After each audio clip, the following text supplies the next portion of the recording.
Hi, it's me. Oh God, why? Why? Okay, so somebody, I'm part of a group, a message board really, and somebody posted some really bad fan fiction.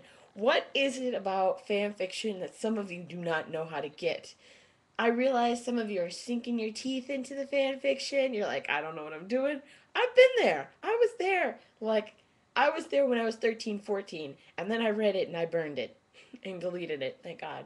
But, some of you can really write. Keep it up, okay? There's some stories where I'm like, ooh, um, I, for the longest time, have been I love reading fan fiction on Roswell, the show Roswell. That ended way too soon, although the third season was not particularly my favorite.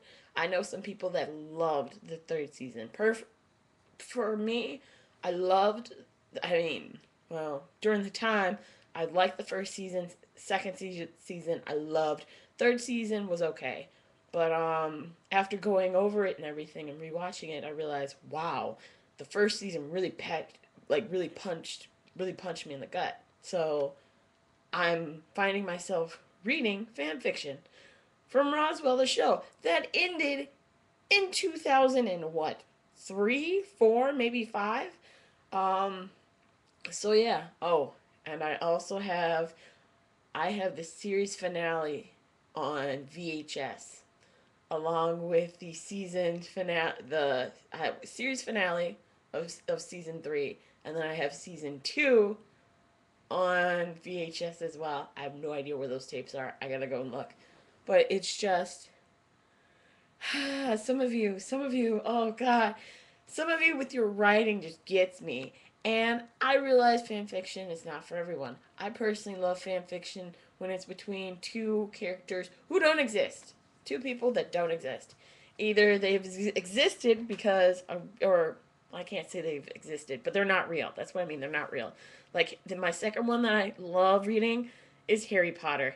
I don't care what you say. I am a fan of, and my thing is the people have to be legal. They cannot be 13 years old. They can't be 9.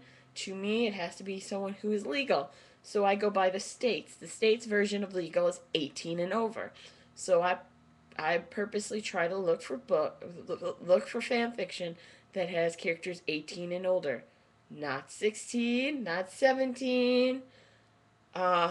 Which is hard, which is hard. So I'm always reading it and then I like it and then if they say, "Oh, this person's younger." I'm like, "Oh," and then I step away.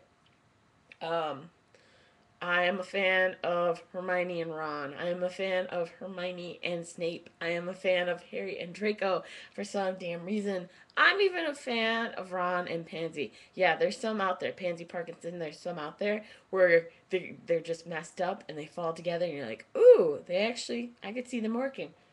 So, yes, I'm a fan of fan fiction. That being said, there are just some that make you go, what the hell?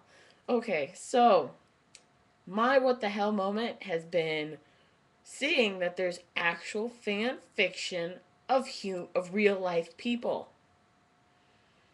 Um, there was a John Mayer one. I joined a community because it said John Mayer fanfic, and I went, "What is this about?" And I read it, and I went, "Oh." And so I kind of got rid of that. But then, on the other hand, I was like, if you took out John Mayer and put another character's name in it, that would be a great script. So I tried to rejoin so I could steal that person's stuff and use it as a script. It didn't work, thankfully. I think I was like 18, 19 when I thought of this. And then I ended up going to school, and then I realized you can get in trouble for that, and that's plagiarism. Like, that's weird. Fan fiction, I never considered plagiarism. Everything else, I've always said, if you take, that's plagiarism. But fan fiction, I'm like, well, it's fan fiction. If I give the person credit in the screenplay by saying written by classy Michael Jackson or whatever, or classic erotica live journal, then that should be enough. But it's not. And it's been going through school that I've learned this. Anyway, I'm going to read to you fan fiction that has made me go, what the fuck? Okay, this is a sample. Here's a sample that somebody found for me. This is on One Direction. Oh God! And you know, if you don't know, I adore One Direction. I love their music. This, however, is just, oh God. Okay. They had told Louis to take a break and not perform, but no, he was determined. He was going to perform until the last possible second. So they were in the middle of a concert when his water broke. Right there in the middle of What Makes You Beautiful. Oh, God, it's so bad.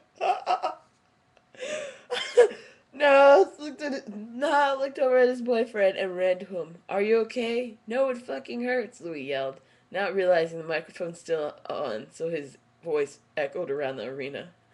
The security came, and Louis was helped off the stage, Niall holding his hand the entire time. We need to get to the hospital. There's not enough time, Louis yelled. He could tell. He knew. Wait, let me through. I'm a doctor, a man being held back by security. Let him through, Paul yelled. The man was let through. Louis was taken into the dressing room, where he was laid onto a couch.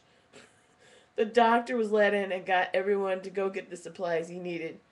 Through the entire labor, Neil held Louis's hand, holding his breath and calm down, helping him breathe and calm down. Soon enough, there was a loud cry. Louis and Niall were both crying as the doctor placed the baby boy in Louis' arm. What are we gonna call him? Nash. Nash. William Tomlinson. Niall smiled down at the little boy. Why Nash? The doctor asked. Well, he was born here in Nashville, so why not? Louis and Niall both smiled as they looked at their baby boy.